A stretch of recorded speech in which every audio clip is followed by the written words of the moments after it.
Everyone, वैसे student जो खास कर एमयू जामे में इस बार एंट्रेंस एग्जाम देने वाले, बेसिकली हम इस वीडियो में करंट अफेयर, इंग्लिश, जीके और जनरल अवेयरनेस, सोशल अवेयरनेस का जो पार्ट होते हैं उसको हम डिस्कस करेंगे। और ऑब्वियसली ये जो पैटर्न है बिल्कुल एंट्रेंस ओरिएंटेड है, बट अगर हम सोर्सेज की बात करें तो बहुत इंपॉर्टेंट होगा एंट्रेंस ओरिएंटेड, लाइक जो भी पॉलिटिकल के लिए दे रहे हैं या और भी कोर्सेज के लिए दे रहे हैं। बट मैं यहाँ पे एक आपको फाइनल सजेशन दूंगा कि ऑब्वियसली आप तैयारी कर रहे हैं और ये क्वेश्चन हेल्प करेगा, ऐसी बात नहीं करेगा, लेकिन यह है कि इन सब में ज़रूरी है कि आप एंट्रेंस के क्वेश्चन पेपर या पैटर्न के हिसाब से तैयारी करिए। हाँ, आप प्रैक्टिस कर सकते हैं, नो डाउट, बट यह है कि आपको दिमाग में यही रखना है कि लेवल क्या है, डिमांड क्या है, किस हिसाब से पूछा जा रहा है, उस हिसाब से आपको तैयारी करना है। चलिए बिना टाइम वेस्ट किए क्वेश्चन पे चलते हैं। क्वेश्चन नंबर फर्स्ट हमारा कह रहा है the god of a small thing is written by. इसका जो करेक्ट आंसर होगा दैट इज़ फर्स्ट का, वो आपको ऑप्शन सी होगा, अरुंधति रॉय। यहाँ से मैं दो चीज़ें कहूँगा, दो चीज़ें बल्कि और भी हैं। इंपॉर्टेंट ये है कि अरुंधति रॉय के द्वारा कोई भी रिसेंट में बुक लिखा गया वो देख लीजिएगा। इवन इसके अलावा सलमान रुश्दी हो गया, और भी जो भी इंपॉर्टेंट राइटर हैं वो ज़रूर देख लीजिएगा, क्योंकि एक दो सवाल उससे बनेंगे मिनिमम। अब हम चलते हैं नेक्स्ट क्वेश्चन पे। अगला क्वेश्चन यहाँ पे कह रहे हुआ among the following was a famous qawwali singer. इनमें से कौन जो है फेमस कव्वाली सिंगर है। और एक सवाल यहाँ से भी बनता है कि कव्वाली जो है किनके द्वारा इंडिया में आया था, या किनके द्वारा लॉन्च किया गया था, किनके द्वारा स्टार्ट किया गया था, ये आपको कमेंट करके आंसर बताना है। बेसिकली क्वेश्चन नंबर 2 का जो करेक्ट आंसर यहाँ पे दैट इज सी, नुसरत फ़तेह अली खान। अब आते हैं अगले क्वेश्चन पे। यहाँ पे correct in 2019 which Indian short film won the Oscar. Oscar के लिए चुना गया है किस फिल्म को। थर्ड का करेक्ट आंसर जो होगा दैट इज ये आपका ए होगा, पीरियड एंड ऑफ सेंटेंस। अच्छा, एक बात और यहाँ पे ये है कि अब 22 में जो है मतलब जिनको भी ऑस्कर अवार्ड अब तक मिल चुका है वो ज़रूर देख लीजिएगा, किस फिल्म को मिला है, या किसी हॉलीवुड को मिला हो या किसी बॉलीवुड के मूवी को मिला, जिसको भी मिला होगा ज़रूर देख लीजिएगा। बेस्ट फिल्म हो गया, बेस्ट एक्टर हो गया, ये आप देखना है आपको। अब हम आते हैं अगले क्वेश्चन पे। यहाँ पे कह रहा है काठी इज़, यहाँ पे काठी जो है क्या है, कास्ट है, ट्राइब है, फोक डांस है, या वुडन आर्ट। तो बेसिकली इसका जो correct answer that is D होगा, फोक डांस। बाकी ये फोक डांस के साथ साथ इंपॉर्टेंट जो ट्राइब्स हैं, चाहे वो आसाम के साइड में हो या और भी अलग अलग एरिया में हो, उनके बारे में भी देख लीजिएगा। अब आते हैं अगले क्वेश्चन पे। नेक्स्ट क्वेश्चन कह रहा है biggest museum of country depicting the story of development of human civilisation also known as Indira Gandhi Manav Sangrahalaya is situated in. मतलब कहाँ पे सिचुएटेड है ये म्यूजियम के बारे में बात किया जा रहा है। इसका जो करेक्ट आंसर होगा यहाँ पे दैट इज आपका भोपाल होगा, ए। और यहाँ से कुछ क्वेश्चन बनते हैं, जैसे कि एक तो ये अगर हम बात करें सांची स्तूपा जो है वो कहाँ है, तो वो पूछा जा सकता है, आप उसको देख लीजिएगा। और हम चलते हैं अगले क्वेश्चन पे। यहाँ पे कह रहा है कि who among the following Indian has been honoured by a special Oscar. इनमें से किन इंडियन को स्पेशल ऑस्कर से अवार्ड किया गया है। 6 का करेक्ट आंसर यहाँ पे होगा दैट इज सत्यजीत राय। तो इसके बारे में आप जरूर देख लीजिएगा। अब आते हैं अगले क्वेश्चन पे। यहाँ पे कह रहा है Mahakumbh Mela is generally organised every year. मतलब महाकुंभ मेला जो होता है वो हर साल नहीं बल्कि कब मनाया जाता है, कितने साल पे मनाया जाता है, वो आपसे पूछा जा रहा है। तो 7 का करेक्ट आंसर यहाँ पे 12 ईयर के हर 12 साल पे कुंभ मेला मनाया जाता है। अब आते हैं अगले क्वेश्चन पे। कह रहा है from which of the following state did the Madhubani painting originate. हालांकि ये रिपीटेड क्वेश्चन है, बट ऐसा नहीं कि आपको रिपीटेड क्वेश्चन नहीं मिलेगा, ऑब्वियसली मिलेगा। तो इसका जो करेक्ट आंसर है यहाँ पे दैट इज आपका बिहार हो गया, मधुबनी। असल में मधुबनी डिस्ट्रिक्ट है बिहार में, वहीं का ही है। अब आते हैं अगले क्वेश्चन पे। नेक्स्ट क्वेश्चन यहाँ पे कह रहा है कि ये भी इंपॉर्टेंट क्वेश्चन है। The Dada Saheb Phalke award is awarded for the significant public in which field. मतलब किस फील्ड में मिलता है ये दादा साहेब फाल्के अवार्ड। इंपॉर्टेंट है, बट ये कि इसका जो फाल्के अवार्ड बेसिकली फिल्म मिलता है। आज जर्नलिज्म के लिए किस अवार्ड से, मतलब जैसे अगर हम बात करें अर्जुन अवार्ड जो है वो आपको पता है स्पोर्ट्स से रिलेटेड है। इस तरीके से लिटरेचर और जर्नलिज्म से जिसको भी मिलता है वो जरूर देख लीजिए कि हमें किस किस सेक्टर से जर्नलिज्म का मिलता है।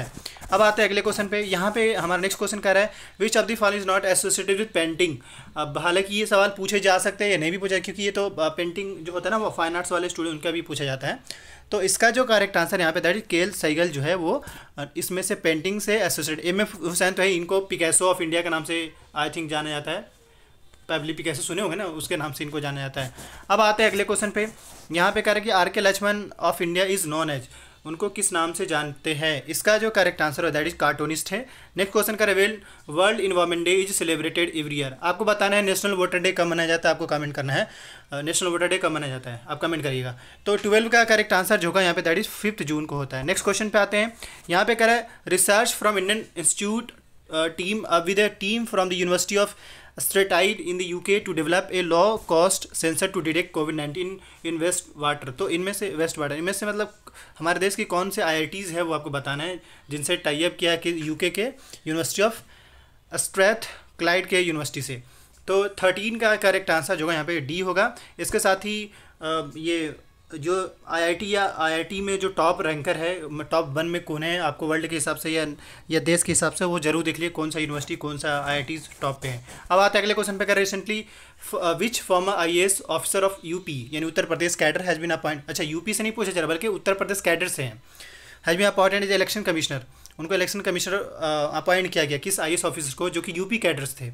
14 का करेक्ट आंसर यहाँ पे अनूप चंद्र पांडे है। नेक्स्ट क्वेश्चन पे आते हैं। यहाँ पे कह रहा है कि द मोस्ट पावरफुल, देखिए यहाँ पे सवाल को समझिएगा, यहाँ पे सिर्फ इलेक्शन कमिश्नर की बात किया, चीफ इलेक्शन कमिश्नर की बात नहीं किया गया है। आपको ये भी कमेंट करके बताना है कि चीफ इलेक्शन कमिश्नर अभी के टाइम में कौन है और किस आर्टिकल के अंदर चीफ इलेक्शन कमिश्नर आते हैं। नेक्स्ट क्वेश्चन पे आते हैं, कह रहा है मोस्ट पावरफुल कंप्यूटर इज, तो इसका जो करेक्ट आंसर होगा दैट इज आपका सुपर कंप्यूटर होगा।